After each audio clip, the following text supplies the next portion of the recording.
بسم اللہ الرحمن الرحیم۔ معزز خاتون حضرات، السلام علیکم ورحمۃ اللہ وبرکاتہ۔ کیا بار بار شراب پینے والا شخص گردن زنی کے لائق ہے؟ کیا اسے قتل کیا جائے گا؟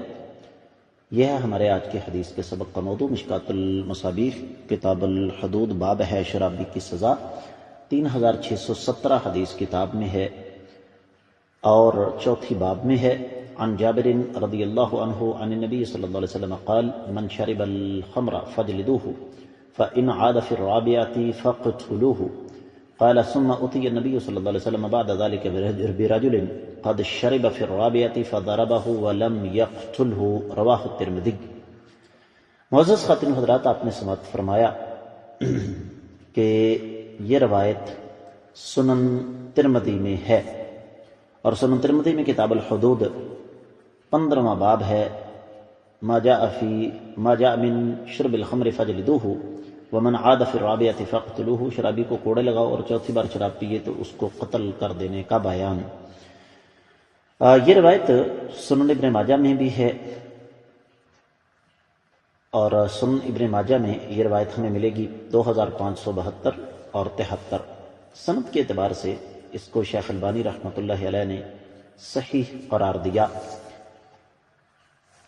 اب اس حدیث کے مفہوم کے بارے میں اہل علم کے درمیان اختلاف ہے۔ سنن ابی داؤد میں یہ روایت 4482 ہے، مسند احمد بن حنبل میں بھی یہ روایت موجود ہے، چوتھی جلد کے 97 صفحے پر۔ ترجمہ اس حدیث کا پڑھتے ہیں، پھر میں آپ کو سمجھاتا ہوں کہ سیدنا جابر رضی اللہ تعالیٰ عنہ سے روایت ہے کہ آقا علیہ الصلوۃ والسلام نے فرمایا جو شخص شراب پیے تو اسے کوڑے مارو، اگر وہ چوتھی مرتبہ شراب پیے تو اسے قتل کر دو۔ راوی بیان کرتے ہیں کہ اس کے بعد آقا علیہ السلام کی خدمت میں ایک آدمی پیش کیا گیا جس نے چوتھی بار شراب پی تھی، تو آپ علیہ الصلوۃ والسلام نے اسے قتل نہیں کیا۔ معزز خواتین و حضرات، میں آپ کو سمجھاتا ہوں کہ مسئلہ کیا ہے۔ مسئلہ یہ ہے کہ ابتدا میں واقعی یہ سلسلہ